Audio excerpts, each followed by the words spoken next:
Muy buenas noches, los saluda Luis Lamadrid de HR Latam. Muchas gracias por su participación a este webinar. En esta oportunidad hemos pensado en HR Latam de que un tema que no habíamos tocado hasta ahora y que es importante, es absolutamente relevante en tema de gestión del talento, poder distinguir la diferencia que hay entre dos procesos vinculados a este concepto de atracción del talento. Uno que es el hunting, que ya tiene mucho tiempo, y el otro que es la búsqueda de talento, que es un concepto todavía recientemente y que viene con toda la teoría, con todo el marco teórico de la gestión del talento. Entonces, en esta reunión, una de las cosas que tenemos como objetivo es encontrar con claridad cuál es esta diferencia. Entender que no necesariamente son procesos que no son complementarios, ¿no? Pero tener la claridad de probablemente cuándo usar uno o cuándo usar el otro, porque hay diferencias importantes que vamos a poder encontrarlas y explicarlas a lo largo de la presentación, ¿no?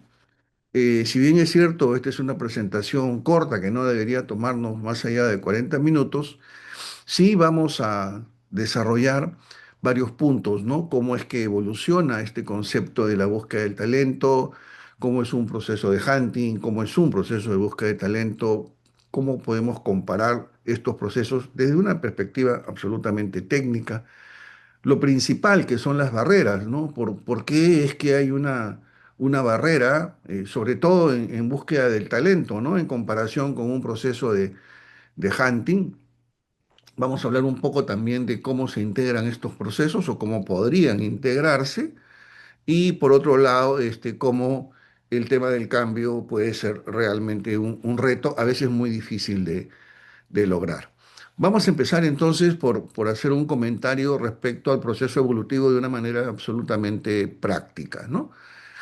La gestión de personas, la gestión humana, eh, que viene ya más o menos desde el año 54, 50, teniendo un proceso de desarrollo interesante, estamos hablando más de 70 años. Se enfoca mucho estructuralmente en el concepto del puesto, ¿no? Por ejemplo, para establecer el nivel salarial hay que valorizar el cargo, ¿no? Para contratar a una persona hay que definir el perfil del puesto. El puesto de trabajo, entonces desde la época de Taylor y Fayol, cobra una relevancia importante y la gestión humana se empieza a estructurar en función de eso, ¿no? El concepto de la capacitación, por ejemplo, pensada en las necesidades de la capacitación para el puesto. Este, pero en los últimos 20 años y pocos, ¿no? Cuando aparecen todos estos conceptos de la gestión del talento, aparece un concepto que, si bien es cierto, como concepto no es nuevo, como aplicación en la gestión del talento sí lo es. O sea, el tema de poder evaluar o medir las capacidades de un individuo viene desde la perspectiva de la psicología diferencial, que es una disciplina de la psicología, no es una escuela, es una disciplina que tiene más o menos más de 50 años, pero no se vinculaba las investigaciones que normalmente de un punto de vista académico no se movían de ese contexto, para ser aplicadas, para ser llevadas a la gestión de recursos humanos, ¿no? Entonces, cuando aparece este concepto del potencial, empieza a cambiar mucho de la forma en que nosotros podemos ver la gestión humana y vamos a ver cómo esto incide en estos conceptos del reclutamiento de personal, ¿no? Entonces, cuando ya aparece el concepto de la gestión de talento, ya el enfoque del reclutamiento no es cubrir la vacante en función del perfil del puesto, sino estamos hablando de cubrir una posición clave pensando en que la persona puede tener una línea de desarrollo importante en la organización. Estamos hablando entonces, como pueden ustedes ver, de dos formas, dos perspectivas muy diferentes, ¿no? Por otro lado, esta concepción de cubrir la vacante en función del perfil del puesto, que de alguna manera se convierte en un tema operativo, busca que tener una generación o agregación de valor al negocio, ¿no? Razón por la cual el proceso se vuelve cada vez más sofisticado, más exigente, más difícil.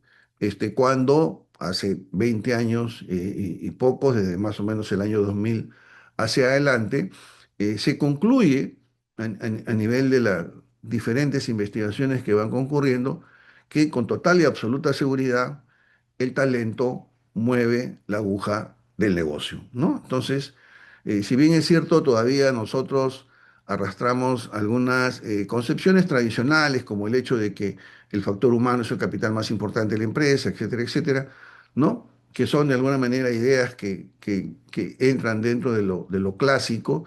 Hoy en día no es así, ¿no? Hoy en día nosotros pensamos que no necesariamente el factor humano es el capital más importante, debido a que cada vez que hay un cambio o una reestructuración, lo primero que se sacrifica es el factor humano, ¿no?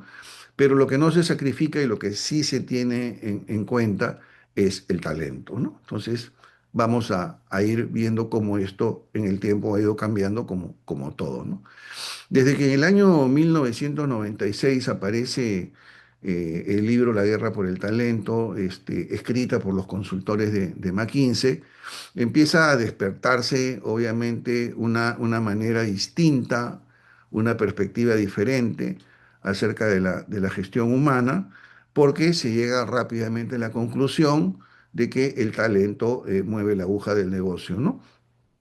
Y en la época de las empresas .com, si bien es cierto, hubo una burbuja financiera, posteriormente sí el concepto se consolida y sí se logra demostrar varias conclusiones importantes, ¿no? Por ejemplo, que el talento sí mueve la aguja del negocio, que es muy difícil encontrar talento y que es difícil retener el talento, ¿no?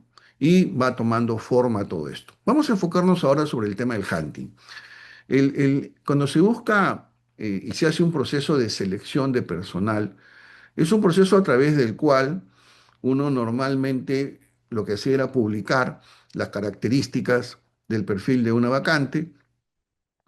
Todas las personas lo que hacían era, se enteraban a través de los diarios, ¿no? Cuando no existía todavía la tecnología, y uno enviaba su hoja de vida, era recepcionada por alguien, clasificaba los currículums, y se ponían en contacto con nosotros, que éramos los que postulábamos a una posición, ¿no? Y luego esto evoluciona y a través ya de la concepción del hunting ya no se hace de manera abierta y masiva, sino que ya se empieza a tratar de identificar en el mercado personas, ¿no? Candidatos activos, candidatos pasivos, ¿no? Que pueden ser identificados, donde yo puedo comprobar que, por ejemplo, tienen una experiencia en un sector de la industria que a mí me interesa, una experiencia que es valiosa, que es reconocida, ¿no? Con niveles de especialización que obviamente pueden ser importantes como aporte de valor a mi modelo de negocio.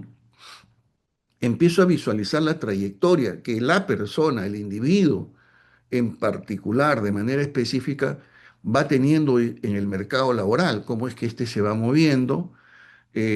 Puedo encontrar información adicional acerca de esta persona y concluir de que esta persona en particular eh, puede ser un aporte de valor importante para mi negocio.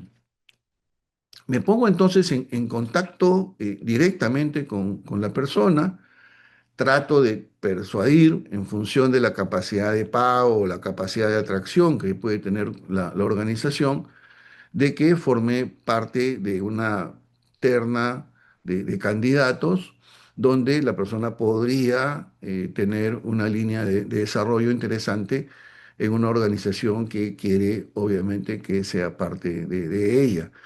Nos movemos en el en el networking profesional, ¿no?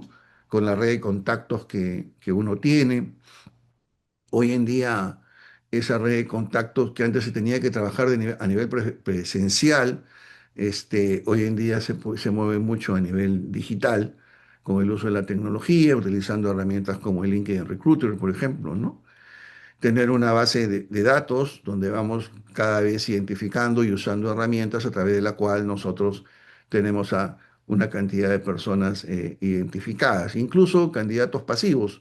Yo puedo tener identificado, por ejemplo, si soy un banco y en el país hay 20 bancos, yo puedo tener identificados los 20 contralores que hay en los 20 bancos, de tal manera de que yo podría, si mañana más tarde se requiere cubrir la vacante de un contralor. Yo he investigado a los 20 contralores que hay en el país, o a los 30 o a los 40, y poder filtrarlos.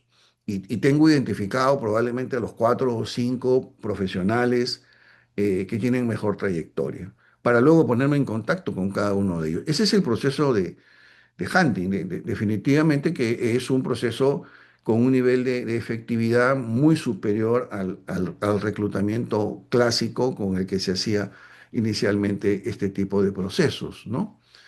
Eh, ¿Cómo podemos nosotros evaluar, digamos, que si es que un candidato a través de este proceso de hunting reúne las condiciones? Por ejemplo, una de las herramientas que utilizamos es la entrevista por competencias, ¿no? Cuando se hace la entrevista por competencia, se utiliza una técnica en la cual yo voy validando sistemáticamente a través del uso de la técnica de la entrevista por competencias, cuál ha sido la forma en la que él ha actuado en determinado tipo de situaciones, ¿no? Y vamos a investigar, por ejemplo, sobre cómo es su pensamiento estratégico, cómo han sido sus habilidades de innovación, su pensamiento analítico, su visión de negocio o su visión de futuro. Es decir, vamos a ir explorando en esta persona las habilidades que tiene, básicamente sobre la base de situaciones que la persona vivió durante los años de experiencia profesional, ¿no?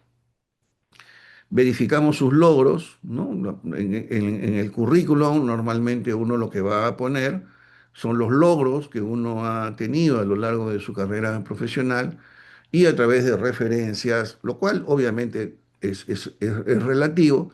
Podemos también verificar, podemos validar que esta persona tiene esa orientación a objetivos y los ha logrado, ¿no? El nivel salarial es importante, yo tengo que ser atractivo en un proceso de hunting, en función de la capacidad de pago que yo tengo. Si soy una organización con una gran capacidad de pago, soy una organización minera que paga un número importante de utilidades adicionales a la remuneración anual, voy a poder salir al mercado y hablar, digamos, con un número importante de personas a las cuales les puede atraer formar parte de mi organización. Si es que yo, por ejemplo, soy una organización que forma parte de la gran minería o estoy en el sector petrolero. Este, Sin embargo, cuando la empresa tiene un tamaño mediano o mediana o medianamente pequeño, entonces claro, ahí tengo que ser mucho más fino respecto a la segmentación que tengo que hacer en el proceso de hunting, porque obviamente lo que voy a ofrecer es algo más acotado, ¿no? Lo importante es que al final tiene que calzar el atractivo de esta persona respecto al tema salarial en base a una estructura salarial, porque yo como organización lo que no puedo hacer es romper mi estructura salarial. Y esa es una de las dificultades que hay en los procesos de hunting, ¿no? Eh, ¿Qué dificultades y riesgos hay? Bueno, hay una alta competencia por los mismos candidatos, dependiendo obviamente del cargo que se trate, ¿no? Si se trata, por ejemplo, de una posición de jefe de ventas, por decirlo así, claro, van a haber muchísima gente que es así, pero si son, digamos, posiciones más especializadas, la competencia ahí no es tan grande porque probablemente haya pocos especialistas, ¿no? Normalmente las expectativas salariales es lo que mueve a un cambio, es decir, en un proceso de hunting, una de las razones fundamentales que yo puedo esbozar o plantear para tratar de traer a una persona de una empresa y traerla hacia la mía, básicamente tiene que ver con el tema salarial, ¿no? La compensación que yo le puedo ofrecer a esta persona, ¿no? Una de las características que tenemos en las empresas y por cual el hunting también termina siendo un proceso muy usado, es porque la presión de la búsqueda normalmente se la doy a un externo. Un proceso de hunting rara vez se maneja con recursos internos, ¿no? Hay un nivel alto de presión por tratar de cubrir las vacantes, sobre todo cuando se trata de posiciones críticas, y lo que hace la empresa normalmente traslada la presión interna que tiene para cubrir una vacante a una entidad externa, ¿no? La entidad externa sabe de que muy rápido tiene que armar el long list, el short list, y la presentación de los candidatos. Normalmente se mueve en tiempos muy bajos, 4 o 5, máximo 6 semanas. Pero esa es una de las características del hunting. La presión que hay internamente se traslada a una entidad externa, a una consultora externa, ¿no? Cuando aparece el concepto del potencial, empieza esto a cambiar, ¿no? ¿Por qué razón? Cuando yo tengo clases de la maestría, siempre encuentro, hasta ahora, que todavía hay una confusión importante en un porcentaje interesante de profesionales de gestión humana que aún están haciendo la maestría respecto a la parte de evaluación de desempeño y evaluación de potencial. Todavía hay confusión en esto, ¿no? Y yo para poder tener una forma de explicarlo de manera más didáctica, siempre comento de que la evaluación de desempeño por competencias y por objetivas tiene que ver con una mirada al pasado. Y la evaluación de potencial es una mirada al futuro, ¿no? Cuando yo hago un proceso de hunting, lo que voy a tratar de averiguar, de indagar, es cuál es el nivel de desempeño por competencias que la persona ha tenido. Obviamente la información de las evaluaciones de desempeño que esta persona ha tenido en tu organización, aún así yo las tuviera en la mano, no es algo que puede ser confiable. Entonces utilizo una técnica que es la entrevista por competencias. Claro, si el candidato fuera interno, me voy a apoyar en el histórico de la evaluación de desempeño por competencia del sistema que yo tengo. Como es un candidato externo, porque se trata de un proceso de hunting, entonces lo que tengo que hacer es apoyarme en la entrevista por competencias, ¿no? Exploro cuál es el nivel de desarrollo de las habilidades, pero obviamente, por muy bueno que sea el entrevistador, no deja de ser una medición subjetiva, ¿no? Y medir el desempeño por objetivos y conocimientos es más difícil, ¿no? Claro, ahí lo que tengo que hacer también nuevamente, una mirada al histórico, una mirada al pasado. Tengo que analizar en qué puesto de trabajo he estado, en qué empresas, cuáles son los logros que pone en el papel. Obviamente están en el papel, no tengo la certeza, pero es una referencia respecto a la capacidad que esta persona puede tener para alcanzar objetivos, la dimensión y complejidad del objetivo que puede ser alcanzado y el nivel de especialización que esta persona puede tener. Todo esto lo voy yo a indagar a través de la hoja de vida y de referencias. Tanto el análisis de la hoja de vida como obviamente la búsqueda de referencias son relativos, ¿no? En mi experiencia, que es una experiencia ya de más de 45 años de experiencia profesional continua, siempre he visto que cuando se trata de obtener las referencias, rara vez podemos encontrar información que nos pueda ser útil. Normalmente es general y buena, difícilmente alguien te da una información pormenorizada de lo que uno quiere, ¿no? Cuando aparece este concepto de la evaluación del potencial, ya las cosas cambian, ¿no? Porque la evaluación del potencial ya no se mide como el desempeño por competencias subjetivos sobre la base de un observador que observa la calidad de conducta histórica de una persona, no, ahora estamos hablando de una medición más científica de la aplicación de un constructo de pruebas psicométricas que van a ser aplicadas a una persona para hacer un pronóstico. del nivel de desempeño, nivel de éxito que puede tener esa persona en el futuro de la organización. Entonces estamos hablando de un concepto totalmente diferente. Y esto es lo que empieza a hacer la diferencia entre la incorporación de un proceso que ya no es el de hunting, que tiene una mirada al pasado, sino el de búsqueda de talento, que tiene una mirada al futuro, ¿no? Y claro, cuando yo tengo que aplicar un constructo de pruebas psicométricas, tengo que utilizar pruebas psicométricas de alto nivel de confiabilidad y alto nivel de validez estadística externa, ¿no? Y entonces empiezan a aparecer en el mercado pruebas que logran tener altos niveles de confiabilidad y validez estadística externa, como por ejemplo las pruebas de Hogan, ¿no? Que son una de las mejores que hay en el mercado y que obviamente me van a dar una información acerca de las características de liderazgo que una persona tiene, su capacidad cognitiva, la probabilidad de que descarrile en situaciones de alta presión laboral, el alineamiento cultural, la inteligencia emocional que le permite conectar e influir con gente, en fin. Esa es una información cuantitativa, ya no es una información cualitativa como la que yo tenía en el proceso de hunting. Ahora voy a incorporar en el proceso información cuantitativa. Por lo tanto, va a ser más exigente. Si empiezo a establecer parámetros como mínimo que un candidato debería pasar para continuar con su proceso de incorporación a una organización, a una empresa, ahora entonces sí el proceso se vuelve más complicado. Se vuelve más complicado para el candidato y más complicado para las personas de reclutamiento que están en las empresas, ¿no? Entonces la búsqueda del talento ya empieza a traer una manera distinta, ¿no?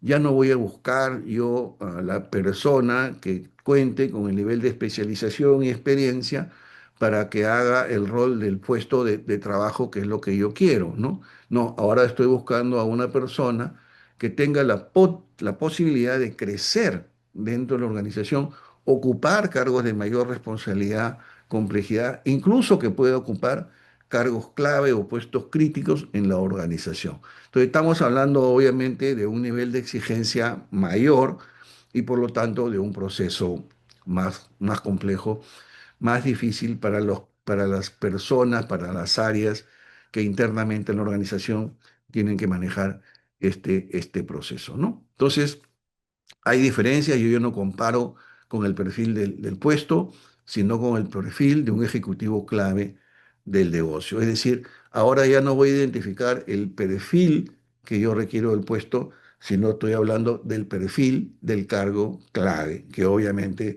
estamos hablando de algo más exigente, ¿no? ¿Qué variables críticas son las que tenemos que empezar a ver? Este, Puede ser un número importante, pero hay que acotarlo, dado que si incorporo muchas variables, el proceso se complica muchísimo, ¿no? Por ejemplo, el potencial natural, que tiene que ver con esa predisposición natural que todos nosotros tenemos genéticamente para realizar determinado tipo de actividad. Por ejemplo, si yo aplico una prueba que tiene que ver con el concepto de dominancia cerebral y estoy contratando a una persona para una posición dentro del área de innovación de mi empresa, yo tengo que ser consciente que en ese tipo de prueba la persona debe tener una predisposición, ¿no?, natural, genética, hacia actividades de innovación. Porque si yo contrato a una persona que tiene una predisposición a actividades más estructuradas, por ejemplo, como la contabilidad, obviamente me voy a equivocar porque una persona que ponga a trabajar en esa posición va a tener un desgaste emocional muy rápido, porque no me preocupé de encontrar ese alineamiento del potencial natural de una persona con el desarrollo futuro que podría tener en la organización. Encontrar el aspecto motivacional, la inteligencia emocional, que hoy en día es importantísimo. Una de las cosas que caracteriza a este mundo de la transformación digital, en cualquier tipo de negocio, en cualquier sector de la industria, es que hay mucha presión de trabajo. Como les digo, yo soy una persona que tiene más de 45 años de actividad profesional continua y yo puedo comparar fácilmente cómo era la presión de trabajo que había en las empresas, por ejemplo, hace 20 años con lo que hay ahora. Y el día de hoy el nivel de presión es muy alto. Así uno trabaja en un banco, en una pesquera, en hidrocarburos, minería, pesca industrial, donde yo vaya, una de las cosas que caracteriza a este mundo de la transformación digital es que hay una alta presión por tratar de alcanzar metas. Entonces, una persona con una elevada inteligencia emocional le va a permitir conectar y actuar, ¿no? Eh, en condiciones normales y evitar que una persona pueda descarrilar debido a la presión, ¿no? La agilidad de aprendizaje, la capacidad que yo tengo para responder rápidamente a los cambios. Hoy en día, los cambios que se dan en las organizaciones cada vez responden a periodos más cortos. Hace 30 años un cambio importante en una organización se daba más o menos cada 10 años. Hoy en día un cambio importante se da cada 2. Y la tendencia es que esos periodos cada vez sean más cortos, ¿no? La estrategia para atraer talento también se vuelve un poco complicada, porque, por ejemplo, la empresa tiene que saber brandear su imagen, su marca corporativa. ¿Para qué? Para que sea atractiva, porque si la empresa no brandea bien su marca corporativa, yo dejo de ser una empresa atractiva y eso obviamente trae como consecuencia que mi proceso de atraer talento va a ser poco efectivo, ¿no? Yo debería ser una organización que atraiga talento, que absorba tal talento, ¿no? Esto es importante, ¿no? Tiene que haber una historia a través del cual yo voy a influir en el mercado de tal manera que yo como empresa venda éxito. Entonces es importante que yo como empresa aprenda a vender éxito, ¿no? Todas las personas y todos los que son talentos quieren estar en una compañía exitosa, porque la marca corporativa se vuelve tu segundo apellido, ¿no? Pero eso es algo que tengo que trabajarlo, ¿no? Si yo soy una empresa minera, por ejemplo, o petrolera, que soy underground, es decir, yo tengo una capacidad de pago increíble, pero no publicito y no fortalezco en el mercado mi imagen, obviamente me va a ser tan difícil conseguir talento como una que tiene una menor capacidad de pago que yo, básicamente porque como organización no me conocen, ¿no? Es importante que la propuesta de valor esté pensada en el desarrollo, en el sentido de propósito de esta persona cuando forma parte de mi organización. Es alguien que se va a incorporar, ¿no? Para poder quedarse un tiempo prolongado en la organización. Y hoy día, cuando hablamos de un tiempo prolongado, estamos hablando probablemente de 4 o 5 años, ¿no? No el concepto de empleo de por vida, pero un tiempo suficiente como para que este talento genere el valor que yo espero dentro de mi organización, ¿no? Tenemos que utilizar pruebas psicométricas de alto nivel de confiabilidad y validez estadístico externo. No puedo utilizar pruebas gratuitas o de esas plataformas que son de bajo costo, porque su nivel de confiabilidad y de validez estadística externo son pobres, son muy bajas. No me ayudarían absolutamente en nada. Antes, cuando yo me enfocaba en los procesos de hunting, básicamente, el proceso de hunting apuntaba a la experiencia de la persona, a la experiencia exitosa, a la información que yo podía corroborar, ¿no? Y al nivel de especialización que yo podría captar, entender por la trayectoria de la persona, ¿no? Entonces, el tema de aplicarle algunas pruebas, y esa es la razón por la cual las empresas de hunting no se preocupan mucho por eso, es algo absolutamente referencial. Bueno, eso en un proceso de búsqueda de talento es central, es un proceso principal. Entonces, ahí hay un cambio importantísimo, ¿no? Las empresas que hoy en día son grandes y tienen mayor capacidad de pago utilizan métricas en términos de evaluación de potencial cada vez más sofisticadas y obviamente es una inversión que hay que hacer. Entonces, hay consultoras que se especializan obviamente en gestión de talento y no son necesariamente consultoras que hacen procesos de hunting o de búsqueda de talento. Otra cosa que es importante es tratar de alinear los valores. Se incorpora, además de la entrevista por competencias, que igual hay que hacerla, otro tipo de entrevista que se llama entrevista por valores, ¿no? ¿Por qué? Porque yo no solamente estoy buscando a una persona que va a llenar el vacío de lo que me deja una posición de trabajo, sino alguien que es importante que esté alineado su moral como individuo con la cultura de la compañía, ¿no? A eso se le llama conducta autónoma, ¿no?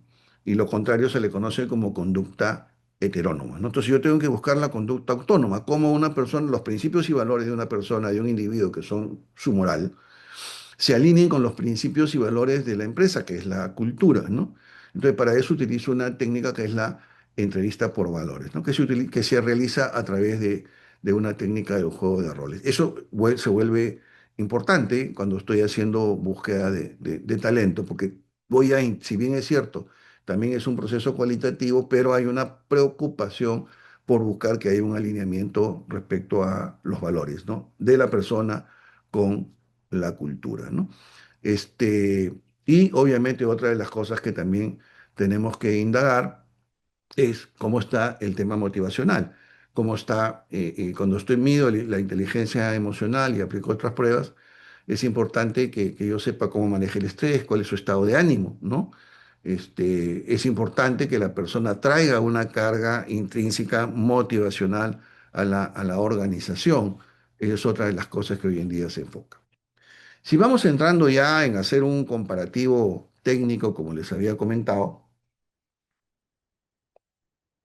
podemos ir arribando a algunas conclusiones. Por ejemplo, el objetivo del hunting es cubrir la vacante, mientras que la búsqueda de talento es cubrir la vacante, pero de un puesto clave. Entonces, estamos hablando de dos cosas totalmente diferentes. Y obviamente, en la búsqueda de talento, el enfoque es mucho más exigente. En el hunting, el corto plazo.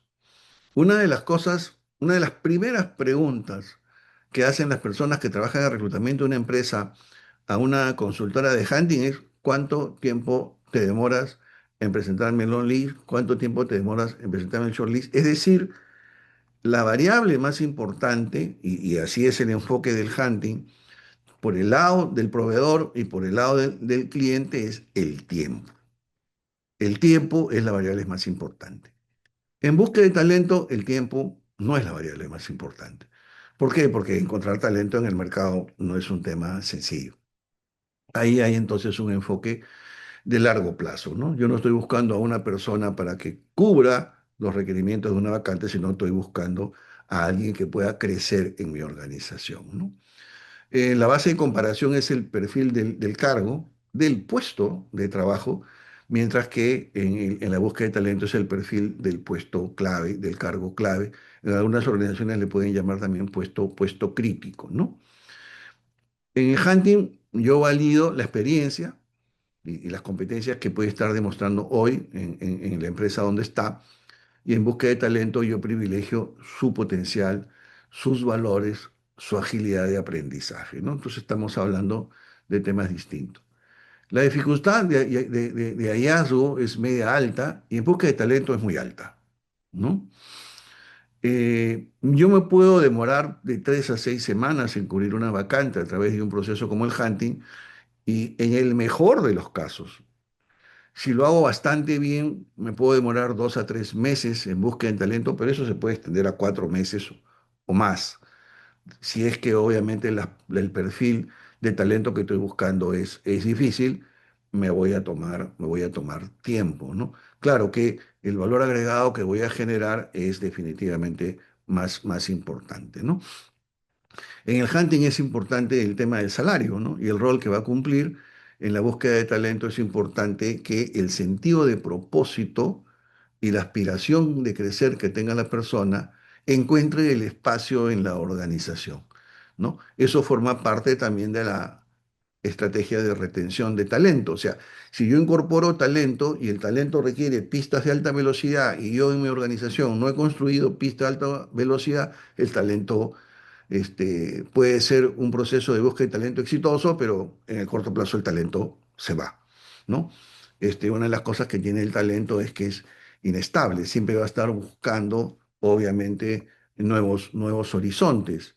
Y claro, cuando estamos hablando de un talento, las posibilidades que tiene son mucho más amplias que alguien que no lo es, ¿no? Entonces, ¿qué barreras principales tenemos respecto a implementar la búsqueda de talento, ¿no? La urgencia. Cuando yo he sido gerente de recursos humanos en una cervecería, recuerdo que venía una presión de parte del área de ventas, ¿no? Y nos decían que si nosotros no cubríamos en un tiempo muy corto las vacantes que se requerían a nivel de la fuerza de ventas para la época, digamos, de alta venta, que era el verano, era probable que si no llegábamos a la meta de ventas, era responsabilidad de recursos humanos, ¿no? Ese nivel de presión ponía la gerencia de ventas sobre la gerencia de gestión humana, ¿no? Entonces, eso nos obligaba a poner todas nuestras balas, a trabajar 12 horas diarias. Lo importante era llenar las cajitas. Y una vez que llenábamos las cajitas, ya con eso nosotros nos sentíamos tranquilos. Un porcentaje de esas cajitas obviamente no duraban, lo cual significaba que apenas nosotros completábamos las cajitas, de inmediato nos poníamos a buscar más gente porque sabíamos que un porcentaje de ese proceso no era efectivo, ¿no? Que esa es una de las cosas que también pasa con el hunting. Hay entre 20 o 30% de descarrilamiento, de personas que no encajan, obviamente, en la organización. Una empresa que hace el servicio de hunting, cuando presenta el shortlist y alguien ingresa, tiene un backup para obviamente retomar eso porque hay un porcentaje importante en el que se aplica la garantía. Es decir, yo doy por sentado de que hay un porcentaje de pérdida de efectividad en el proceso, ¿no? Cosa que obviamente no puede pasar a nivel de la búsqueda de talento, ¿no? Eh, no existe, cuando no existe una concepción clara de la gestión del talento, obviamente yo me voy a ir por el lado del hunting, ¿no? Cuando yo tengo un sistema de gestión de talento funcionando dentro de una organización, el 80% de las vacantes deberían cubrirse con procesos de búsqueda de talento interno, ¿m? 20% externo. Cuando yo no tengo un sistema de gestión de talento, me voy por el lado del hunting. Y ahí se invierte, 80% lo cubro con selección externa y 20% con selección interna, ¿no? Una de las razones por las cuales yo utilizo los procesos de hunting es porque no tengo un sistema de gestión de talento y obviamente me voy a ver obligado a utilizar el proceso de hunting y el apoyo externo para poder cubrir la posición, ¿no? Eh, Otra barrera principal que tenemos es la carencia de evaluación científica, ¿no? Como yo estoy evaluando a una persona sobre la base de su nivel de especialización o experiencia, pero es una mirada cualitativa, lo que básicamente yo voy a tener como información objetiva, si se quiere, es la trayectoria de la persona. Si alguien viene trabajando en 4 compañías importantes, obviamente yo soy la número 5, debería obviamente ser la persona que yo estoy buscando, ¿no? Pero no siempre estoy en capacidad de traer a personas que vienen de trabajar en compañías reconocidas, ¿no? Eh, Obviamente voy a buscar a alguien que ya viene realizando lo que yo estoy buscando. Yo estoy buscando un contador, ¿no? Con un manejo, con determinado tipo de aplicación de determinado tipo de conceptos, ¿no? Contables que requiero como organización y voy a traer a alguien que ya lo viene haciendo. Entonces me voy a preocupar por ese encaje que hay entre lo que en este momento yo necesito y lo que la persona ya hizo, ¿no? Y con eso obviamente hago el match y la persona puede ingresar, ¿no? Eh, pero obviamente, si yo tengo un negocio y este negocio responde a un plan estratégico a 13 5 años, y ahí estoy hablando de expansión, estoy hablando de diversificación, estoy hablando de creación de nuevas líneas de negocio, estoy mirando al negocio en la dinámica empresarial que éste tiene y voy a buscar a alguien no pensando en esa dinámica, sino voy a buscar a alguien que cubra una posición, un puesto de trabajo. Cuando yo empiezo a conectarlo con lo que yo estoy buscando, en esa dinámica empresarial, con esa mirada de desarrollo a futuro, obviamente la cosa cambia. Porque ahí tengo una mirada distinta, es una mirada de conexión con la dinámica empresarial, y ahí sí yo tengo que buscar a una persona que reúna esas características y por lo tanto estoy buscando un talento, ¿no? El caso contrario, lo que estoy haciendo es un reclutamiento sin rol estratégico, ¿no? Yo tengo una cajita dentro de la organización, esta tiene unos requerimientos, alguien que ocupaba esta cajita tenía estas características y busco a alguien muy parecido. Este, si esta persona que ocupaba la cajita era una persona que, por ejemplo, no tenía potencial de desarrollo, eso a mí no me preocupa. En el hunting, yo lo que tengo que buscar es alguien que reemplace a la persona que estaba en la cajita y las características son las mismas, ¿no? Cuando la marca empleadora es débil, también es otra de las barreras, porque yo no atraigo talento, ¿no? Mientras que una organización que es ganadora del Great Place to Work y es conocida en el mercado por el salario emocional, etcétera, etcétera, etcétera, se vuelve una organización atractiva y el talento quiere estar en organizaciones exitosas, ¿no? La cultura organizacional es algo que es sumamente importante. Una de las estrategias de retención de talento de mayor impacto tiene que ver con la cultura. Y la cultura, digamos que rápidamente repele por las características culturales a alguien que ingresa y que una vez que está dentro de la organización se da cuenta que esa no es la organización en la que quiere estar por diferentes razones, ¿no? Principalmente por temas de valores.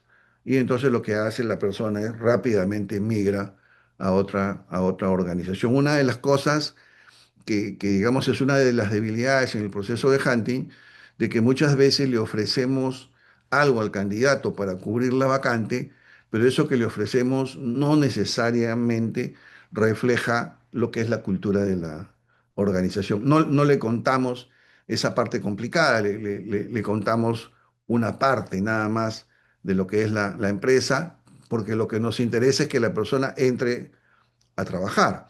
No nos preocupa si esa persona luego no tiene una relación sostenible con la empresa. Esa es una de las barreras principales que tenemos, ¿no? Los procesos de hunting y de búsqueda de talento, o mejor dicho, la búsqueda de talento no tiene que como proceso reemplazar necesariamente al hunting, ¿no? Yo puedo tener posiciones medias o posiciones más de soporte, de supervisión, de análisis, que tengo que cubrirlas con posiciones rápidas y ahí podría yo utilizar el proceso de hunting, ¿no?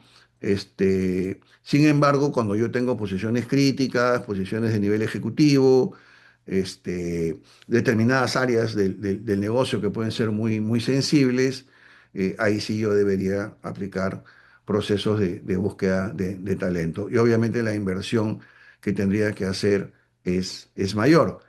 Pero sobre todo el tiempo que debería tomarme también es mayor y el entendimiento de las áreas también debería ser mayor porque deben entender que buscar un talento no es un tema tan sencillo y obviamente lo que yo voy a requerir en términos de tiempo es algo bastante más prolongado, ¿no?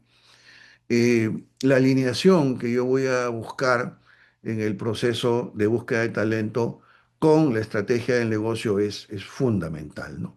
¿Por qué? Porque yo tengo que incorporar talento para fortalecer el negocio. Ahí no hay forma de que yo maneje otro tipo de proceso que no sea el de búsqueda de talento, ¿no? Puedo tener posiciones más operativas o de soporte, donde todavía la posición dentro de la estructura de organización está un poco más distante de los objetivos esenciales del negocio y ahí puedo manejar un proceso de hunting. Pero cuando las posiciones están muy cerca del ápice estratégico de la empresa, ahí tengo que hacer búsqueda de talento. Tengo que incorporar las evaluaciones de potencial. Tengo que incorporar la medición psicométrica científica.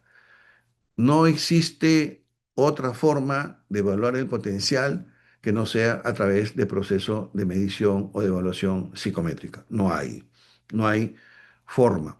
Y lo otro que es importante es que también no hay la prueba, porque eso también es un error que he visto en el mercado, de alguien que te dice, esta es la prueba que mide el potencial, y eso no es cierto.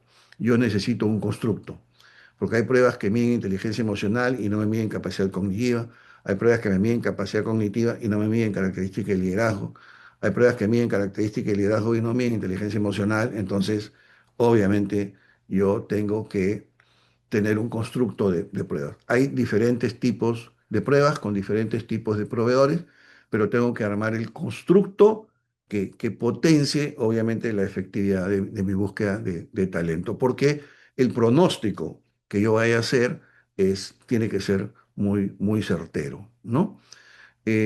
Puedo utilizar bases de datos, como le digo, yo puedo tener mapeado en el mercado las mejores empresas con las personas que están ahí. Es un trabajo previo, es un trabajo de planeamiento, es un trabajo de análisis, como si yo estuviera analizando el mercado de productos, ¿no? ¿Para qué? Para yo tener la posibilidad de que cuando se requiera traer a un talento, yo sé dónde está. ¿No? Yo puedo hacer, como hago así la minería para buscar la beta, yo tengo que saber dónde está el talento para poder, obviamente, encontrarlo. Lo mejor siempre es la explotación propia, tener un sistema de gestión de talento y formar mi propio talento. Eso es lo mejor.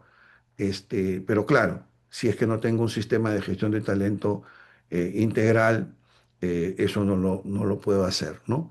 Y esa es la razón por la cual recurro al hunting, ¿no? La mayoría de las veces es por la presión que recibo de parte de las áreas funcionales para cubrir una vacante. La presión me hace ir en busca de personas en plazos cortísimos y por eso hago el hunting, ¿no? Entonces, estas son cosas que hay que tener en cuenta. Para concluir, acá les planteo una fórmula. Me dicen, el reto del cambio es igual a la meta menos las restricciones, ¿no? Cuando nosotros nos planteamos metas, cuando nosotros nos planteamos objetivos, siempre los objetivos y las metas siempre vienen acompañadas de restricciones, siempre. No hay forma de que yo vaya detrás de un objetivo y que no haya restricciones. Estas restricciones pueden ser el presupuesto, pueden ser la cultura, la capacidad del equipo, la capacidad financiera, la capacidad tecnológica, en fin, ¿no? Pueden ser muchas las restricciones que están involucradas, dependiendo obviamente de la configuración de la meta o del objetivo del cual yo voy atrás. Una de las cosas que es importante es que estas restricciones deberían permitirme a mí tener la posibilidad de alcanzar esa meta. Dicho de otro modo, si mis restricciones son muy grandes, obviamente yo no voy a lograr esa meta. Si yo, por ejemplo, quiero aplicar un proceso de búsqueda de talento para mi organización, para incorporar talento, porque sé que el talento mueve la aguja del negocio, y el área cliente me dice, no, yo quiero que cubras mi vacante por lo menos en 4 semanas, con ese nivel de restricción yo no puedo hacer búsqueda yo no voy a encontrar un talento en el mercado en 4 semanas, ¿no? Sería ponerme una meta prácticamente imposible de alcanzar. Entonces, una de las principales restricciones que hay en las empresas es la cultura. Tiene que haber una cultura de gestión de talento, una cultura de planeamiento, una cultura de prevención, una cultura de largo plazo, donde la persona que está en la gerencia de marketing, o en la gerencia financiera o en la gerencia de operaciones, sepa que cuando necesito una persona que va a ocupar un puesto crítico, yo necesito como área por lo menos 3 o 4 meses para encontrar un talento. Y el área tiene que saber de que es importante ese proceso, porque una vez que ese talento se incorpore, obviamente lo que voy a tener es un impacto de valor en el negocio, ¿no? Y voy a ser más competitivo como empresa. Pero tengo que dejar de lado esa restricción y esa presión que hay en las áreas por el tema de cubrir la vacante lo más rápido que se pueda. Lamentablemente, todavía lo que sostiene a los procesos de hunting en el mercado es la presión interna por tratar de cubrir las vacantes en el menor tiempo posible, ¿no? Mientras sigamos pensando de esa manera, va a ser más difícil implementar estos conceptos de búsqueda de talento. Tiene que haber un cambio en la percepción de la cultura empresarial. Tiene que haber un cambio en la cultura empresarial. Es importante cambiar esa cultura, orientarla hacia una cultura de gestión del talento. ¿Para qué? Para que todos estos conceptos de gestión de talento que van a hacer sostenible el crecimiento de un negocio en el tiempo puedan hacer que las empresas estén en capacidad de poder ser cada vez más competitivas en este difícil mundo de la transformación digital. Bueno, amigos, ese es el mensaje que les quería dar. Nos hemos extendido un poco más allá de los 40 minutos. Espero haber colaborado con ustedes en su formación profesional en H Relatan. Siempre vamos a estar dispuestos a compartir con ustedes las experiencias y los procesos que nosotros manejamos. Y no me queda más pues que desearle a todos ustedes que tengan una feliz Navidad y un próspero 2026. Muchas gracias. Buenas noches.